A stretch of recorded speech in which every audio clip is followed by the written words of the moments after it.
পল্টনের কোথাও চলছে ঝালাই, কোথাও বা রঙের কাজ। এই জোর তৎপরতা ঈদকে সামনে রেখে বরিশাল নদীবন্দরে নতুনের অবয়ব আনতে চেষ্টা চলছে লঞ্চগুলোতেও। রং তুলির আঁচড়ে সাজ সাজ রব এক একটি যাত্রীবাহী নৌযান।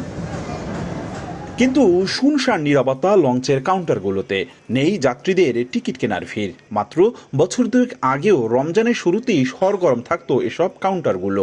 স্টাফদের দম ফেলার ফুরসত যেখানে থাকতো না, সেখানে এখন যাত্রী সংকট। অনেক লম্বা ছুটির কারণে এবছর যাত্রীর চাপ অনেক কম। আগের মতো যাত্রী নাই, কিন্তু এখন আর যারা আগে আসতেছে তারাই আগে পাচ্ছে। টিকিট পেয়ে খুবই আমরা আনন্দিত এবং আগের মতো কোনো চাপ নেই। সিরিয়াল অনুযায়ী 3 গ্রুপে ভাগ করে 19টা লঞ্চ দেওয়া হয়েছে, আর তার সাথে আরেকটা নতুন লঞ্চ যোগ হচ্ছে। ঈদে নৌপথে যাত্রীদের নিরাপদ যাতায়াতের সব প্রস্তুতি নেওয়া হয়েছে বলে জানিয়েছে বিআইডব্লিউটিএ। কিন্তু যাত্রী না থাকায় হতাশ লঞ্চ মালিকরা।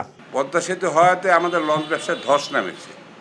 বলা মতো না যে লঞ্চের ব্যবসা কি অবস্থা বর্তমানে চলতেছে। সরকারি তরফ থেকে আসলে সমস্ত ধরনের প্রস্তুতি নেওয়া আছে এবং আইন শৃঙ্খলার বিষয়ে আমরা সম্পূর্ণ সজাগ রয়েছি। ঈদ উপলক্ষে 25শে মার্চ থেকে বিশেষ সার্ভিস চালু হবে, চলবে 14 এপ্রিল পর্যন্ত। তবে এ সময় পুরোটাই যাত্রীচাপ অনুযায়ী লঞ্চ চলাচল করবে বলে জানান সংশ্লিষ্টরা। অপূর্ব অপু, সময় সংবাদ, বরিশাল।